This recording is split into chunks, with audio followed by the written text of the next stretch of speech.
어제 토요 아침 예배를 통해서 제가 강조했던 것처럼 많은 신앙인들이 다른 사람들에게 거짓말을 좀 많이 하진 않겠지만, 거짓말 할 때도 있겠죠. 그렇지만 많이 하지 않지만, 그러나 대부분의 사람들이 자기 자신을 속이는 신앙생활을 하고 있어요.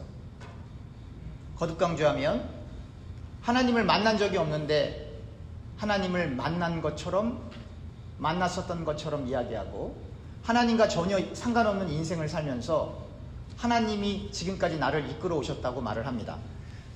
큰 그림으로 하나님의 절대적인 주권과 섭리를 생각하면 그렇죠. 모든 것이, 모든 사람이, 믿는 사람이든 안 믿는 사람이든 모두 하나님의 이끌심을 받고 하나님의 인도와 섭리 가운데 있는 것이 맞아요.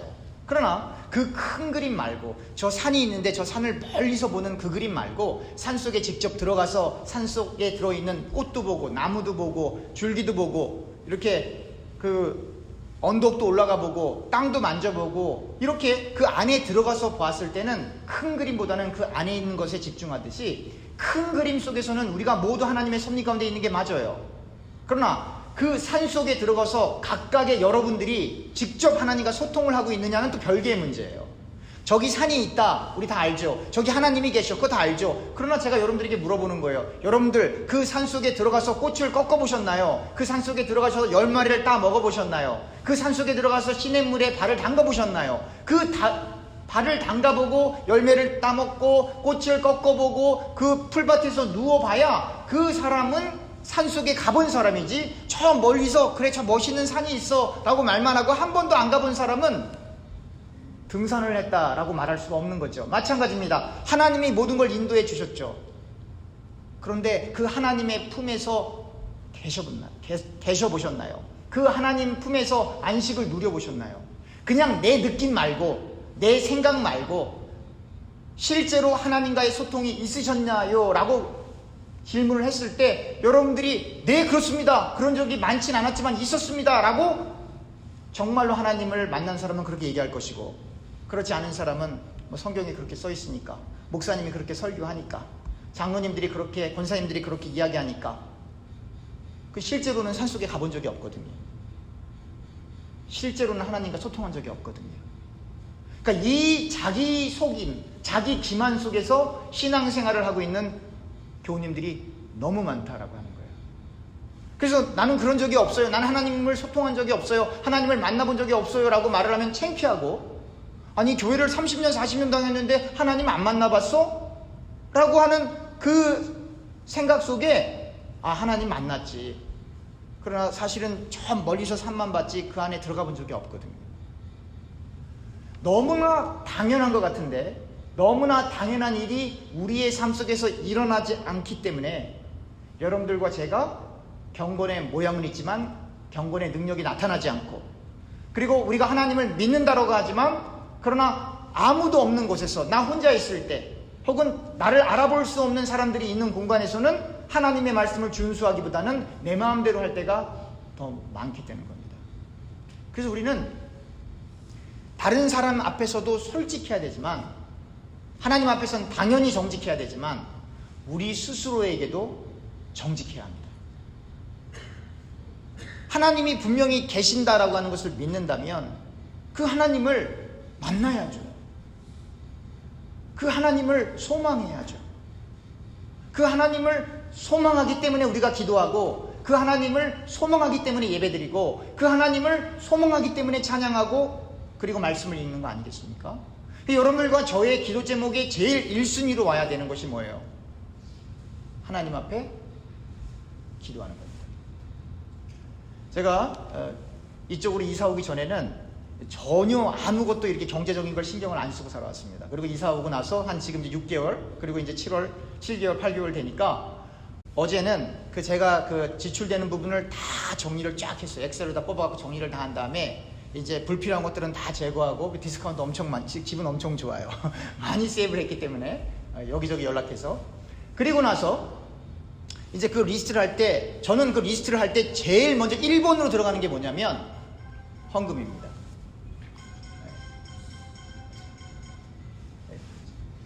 이 녹음이 잘 돼요. 그러니까 핸드폰은 잘 꺼주시길 바랍니다.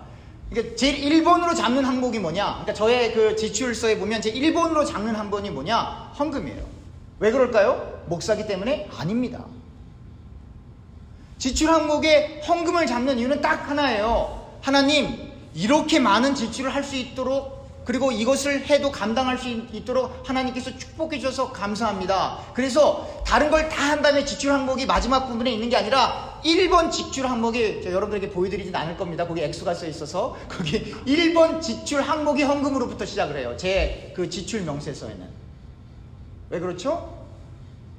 여러분들과 저의 모든 인생의 삶의 시작과 끝이 하나님으로부터 시작한다 라고 하는 걸 말로만 고백하는 게 아니라 여러분들과 저의 삶 속에서 실제적으로 구체적으로 실행하는 게 고백이에요.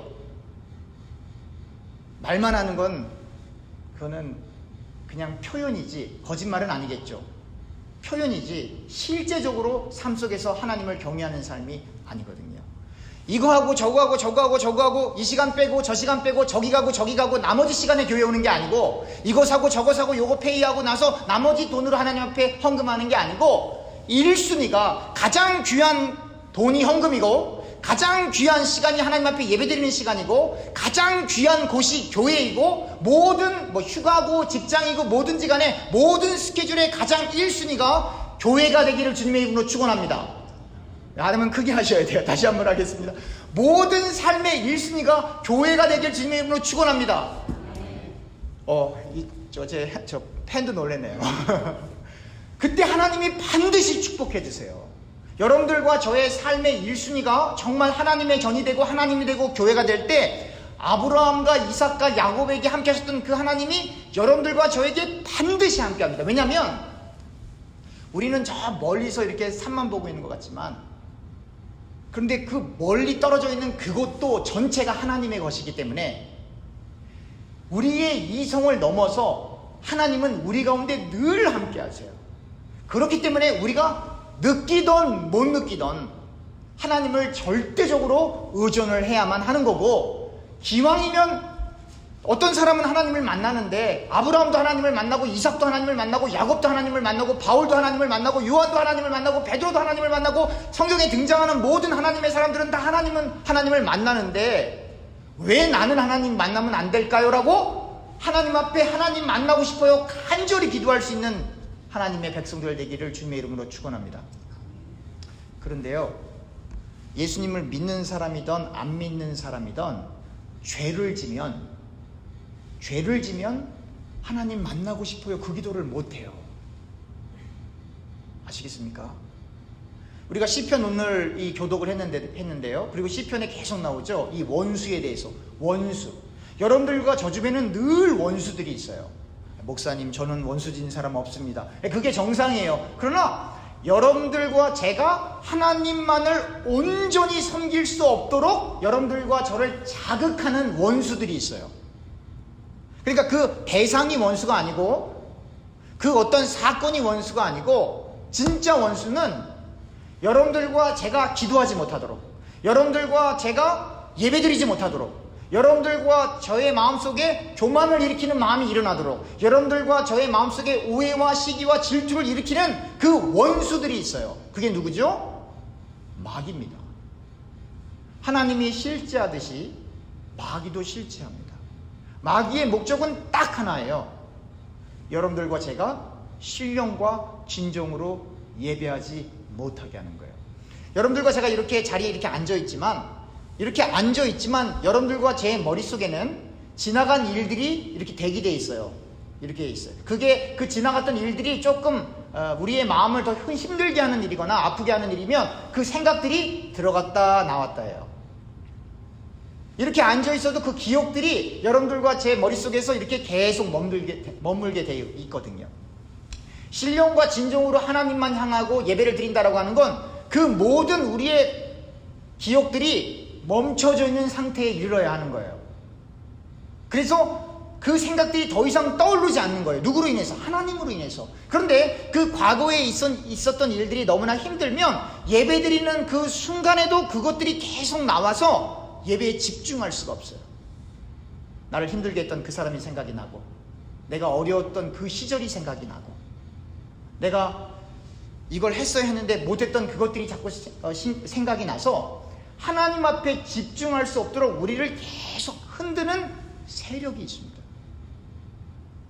그리고 그게 심해지면, 예수 믿는 사람이든 안 믿는 사람이든 그게 심해지면 정신적인 아픔 혹은 질환 혹은 영적인 고통으로 다가오는 경우가 많게 되는 거예요. 그러므로 여러분들과 제가 신령과 진정으로 예배드리는 자를 하나님이 찾는다 했을 때 그 신령과 진정으로 예배드릴 수 있는 사람이 복을 받은 사람이에요.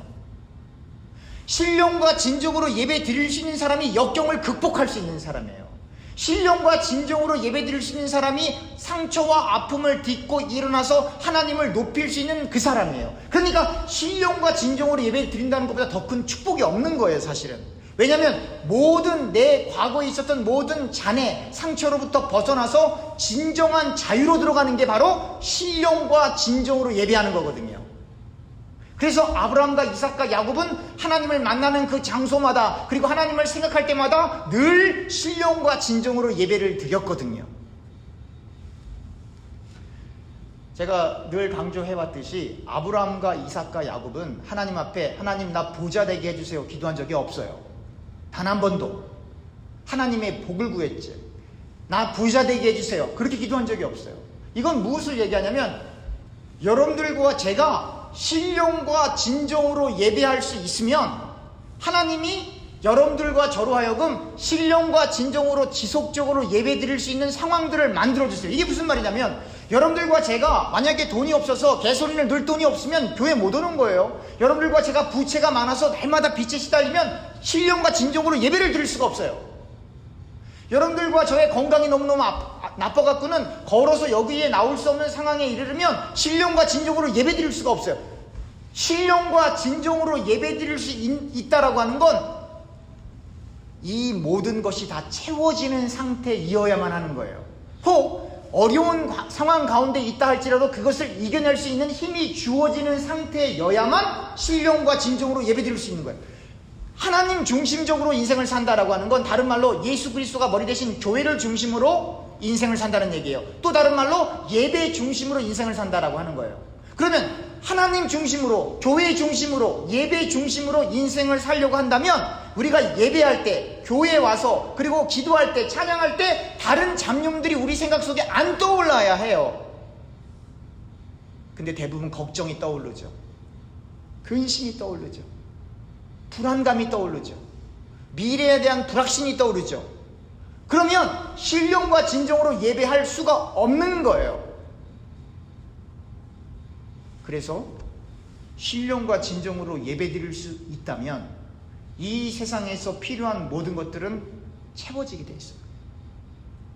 걱정거리가 없다는 게 아닙니다. 근심거리가 없다는 게 아닙니다.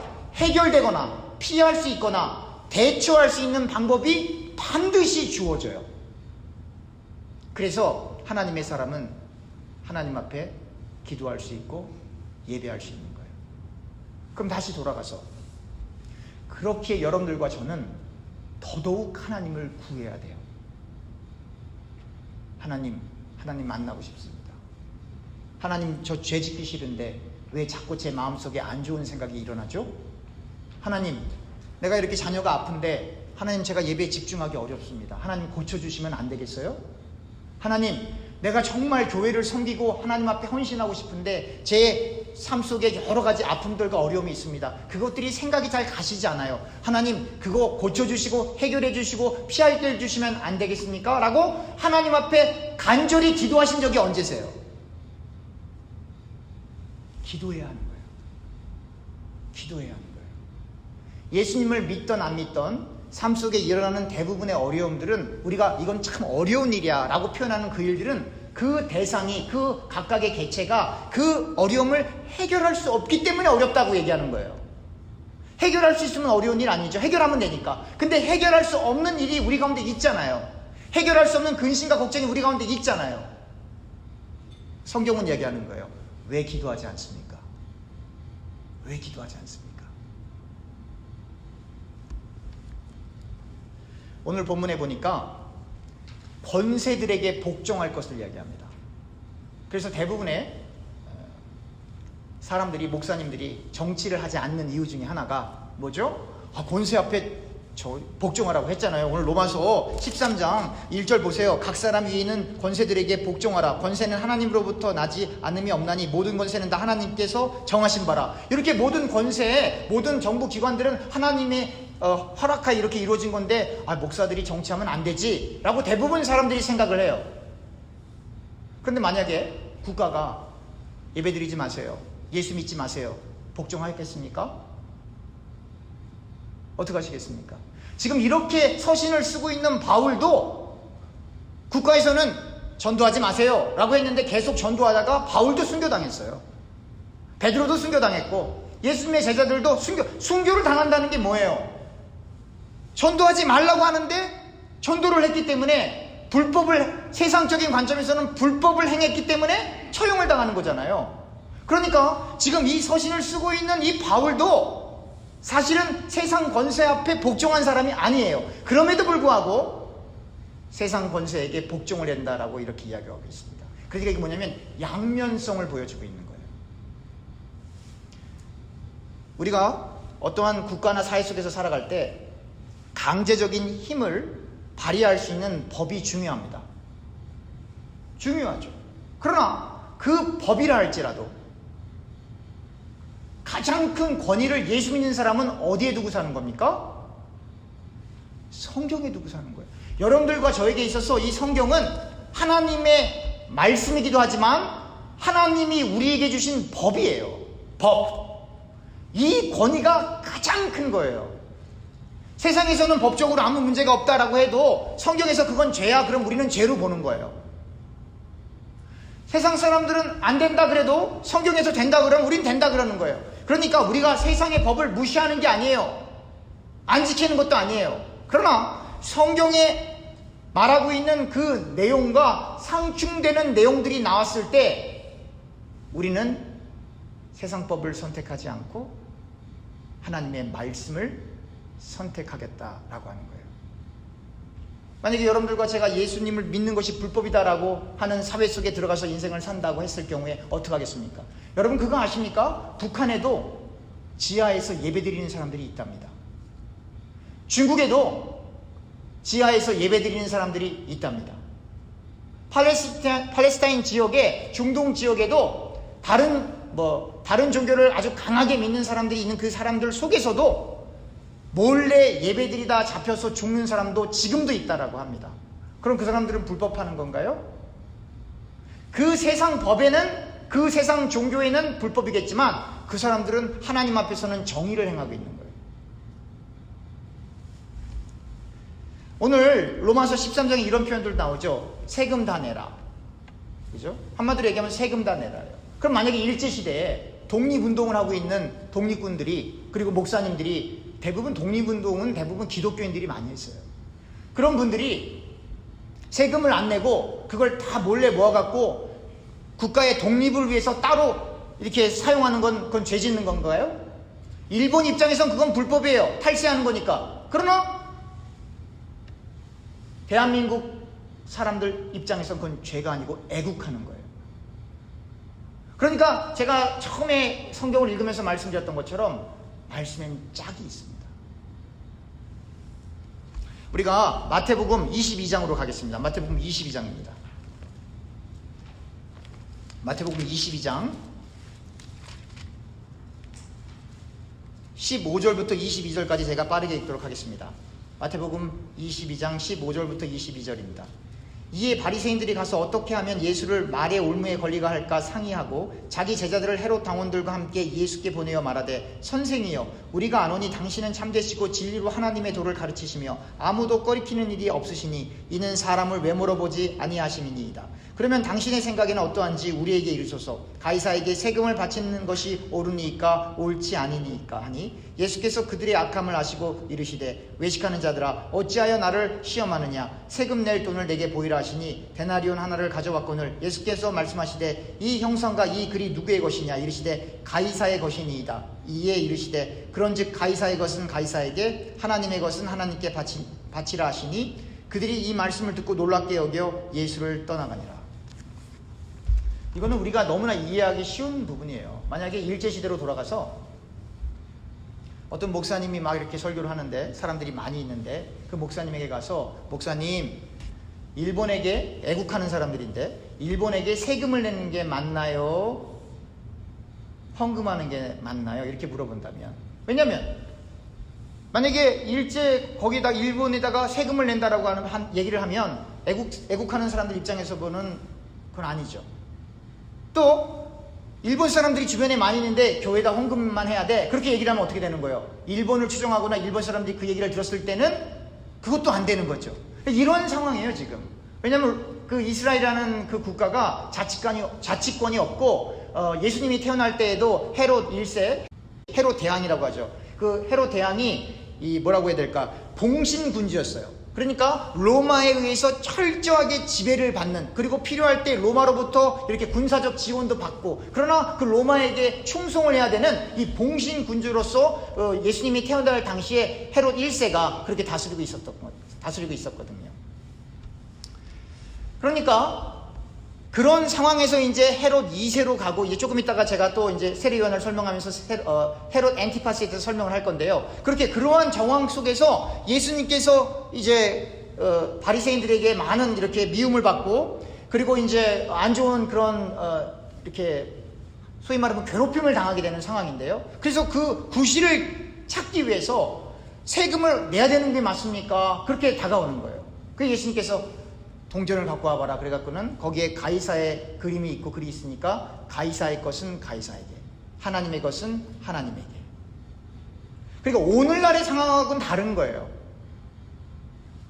그럼에도 불구하고 여러분들과 제가 여러분들에게 묻겠습니다. 세금 내는 게 중요합니까? 하나님의 것을 하나님께 드리는 게 중요합니까? 네. 여러분, 세금은 다 강제적으로 내시죠? 안 내면 큰일 납니다. 개인 비즈니스 하시는 분들 세금 안 내면, 보통 그 IRS에서 들어오면, 검사하러 들어오면, 제 간접적인 경험에 의할 것 같으면 그냥 달라는 대로 주고 끝내는 게 좋지, 끝까지 갔다간 큰 어려움을 당합니다. 그래서 대부분 들어올 때는 다 알고 뺏으러 들어오는 거예요. 그래서 얼마만큼 작정하고 들어오는 거니까 그거 낼게요. 그럼 그 사람들도 끝하고 가요. 보통.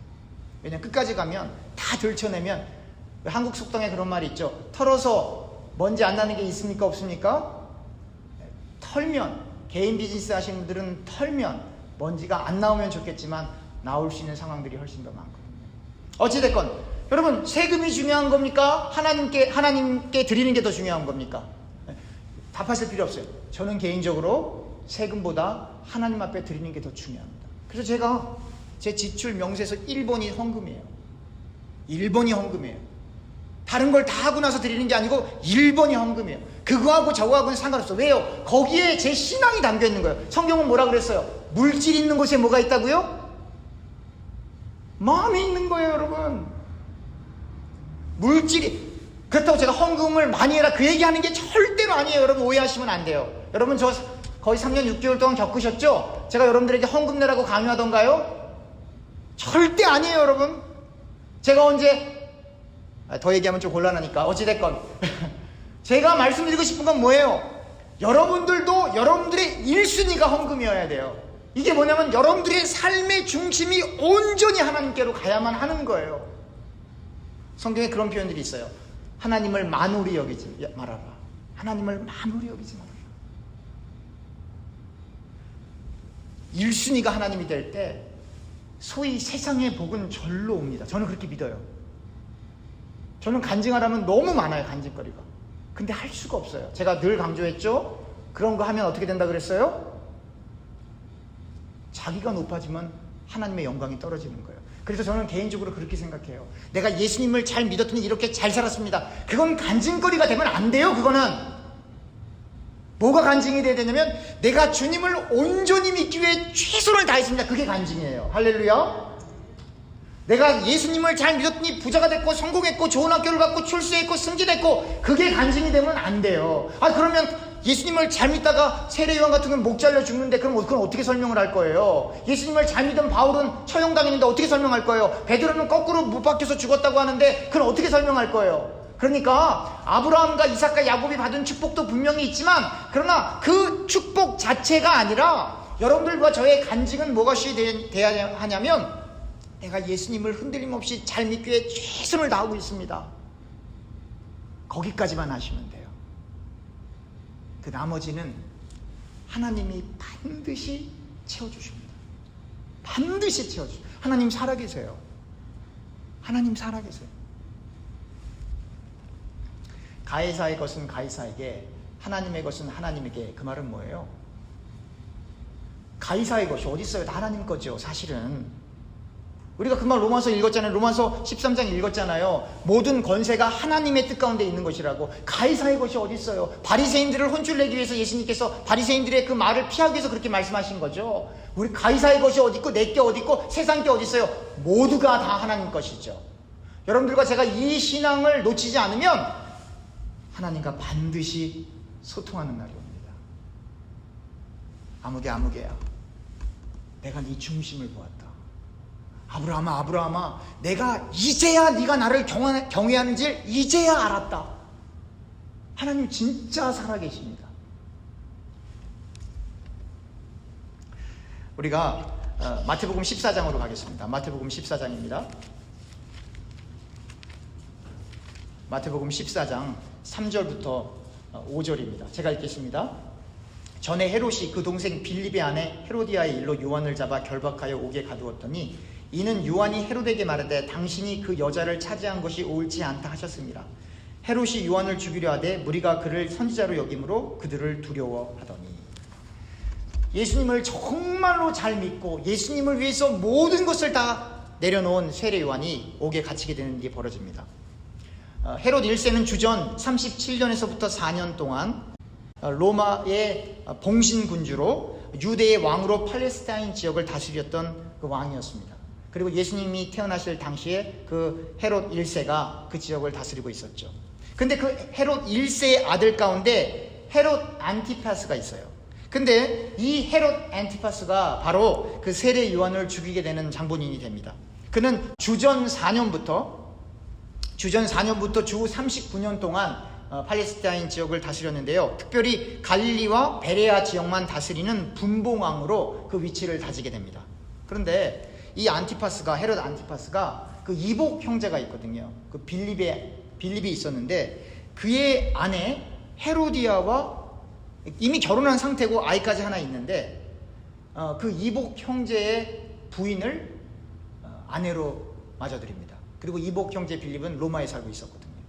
근데 유대법에 형제가 살아있는 동안에 그 형제의 부인을 아내로 받아들이는 건 안 되는 거예요. 율법적으로 안 되는 거예요. 오늘날은 되나요? 오늘날도 안 되는 거예요. 근데 힘이 있기 때문에 헤롯 1세 아들 헤롯 안티파스가 그 이복 형제의 부인을 자기의 부인으로 맞아버린 거예요. 그때 세례 요한이 조용하지 않았어요. 세례 요한이 그렇게 하면 안 되지, 그렇게 얘기를 한 거예요. 그건 온당치 않아요. 그래서 세례 요한이 잡혀가게 되고 결국 목배임을 당하게 된 겁니다.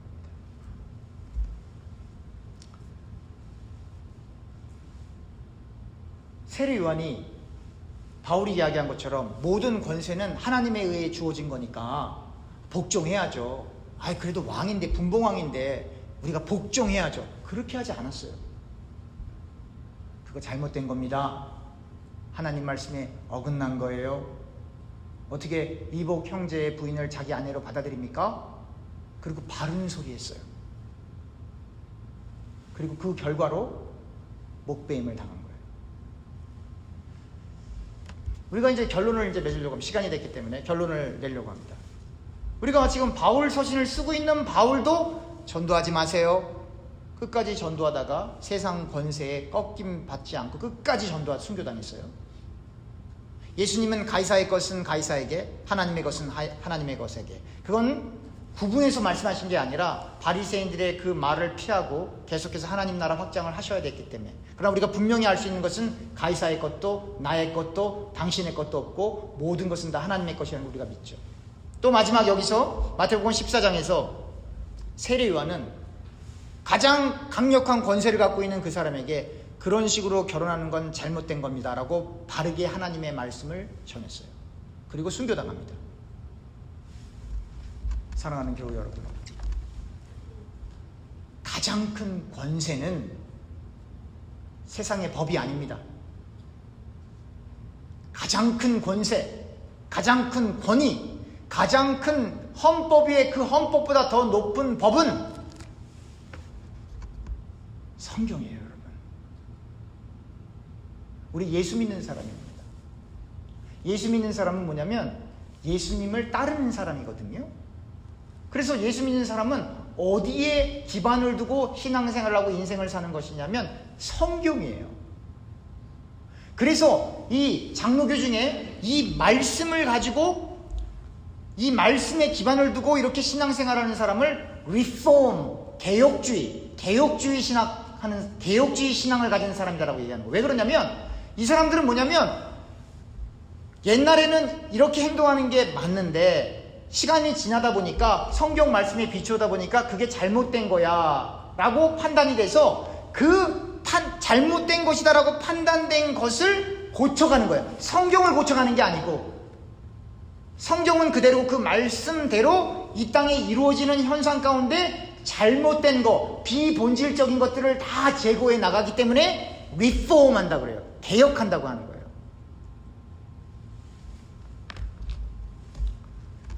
그러니까 여러분들과 제가 인생을 살아갈 때 성경을 안 읽으면 예수 믿는 사람 아닙니다. 여러분들과 제가 운전하다가 교통법 어기면 티켓 띄잖아요. 저도 여러 번 띄었어요. 제가 운전을 살살하는 이유가 있습니다. 띄워봤어요, 저도. 그죠? 교통법을 알죠. 여러분들과 제가 법을 알아야, 하나님의 법을 알아야 우리의 생각을 바꾸죠. 그러니까 이걸 날마다 읽어야 되는 거예요. 하나님의 주시는 그 복도 사모하면서 읽어야 되지만 또 다른 측면에서는 내가 어떻게 처신하고 어떻게 말하고 어떻게 행동하고 어떠한 곳에 가고 어떠한 사람을 만나고 어떻게 살아야 되는지에 대한 분명한 지침이 여기 있어요. 경제생활은 어떻게 해야 되고 인간관계는 어떻게 해야 되고 교회는 어떻게 섬겨야 하고 어떻게 가족들을 사랑하고 어떻게 이웃을 사랑하고 이러한 구체적인 게 여기 다 있단 말이에요. 근데 이걸 어떻게 안 읽고 우리가 예수 믿는 사람이라고 이야기할 수 있겠습니까? 하나님이 살아계십니다. 아무리 우리가 좋은 설교를 듣고 아무리 성경을 많이 읽어도 실제적으로 그 하나님이 우리의 삶 속에 들어오셔서 그 하나님과 소통할 수 없다면 여러분들과 제가 열심히 신앙생활하는 그리고 교회 생활하는 그것이 무슨 의미가 있겠습니까? 바라옵기 원하옵기는 저와 우리 교우님들이 하나님 품에 안기기 전에 우린 분명히 예수님을 믿기 때문에 천국 갈 거예요. 그러나 이 땅에서도 아브라함이 만났던 그 하나님, 이삭이 만났던 그 하나님, 야곱이 만났던 그 하나님, 베드로와 요한과 바울이 만났던 그 하나님을 만나고 반드시 만나고 그 하나님의 실제적인 이끌림 속에 늘 하나님 중심적인 신앙생활을 할 수 있기를 간절히 축원합니다. 기도하겠습니다.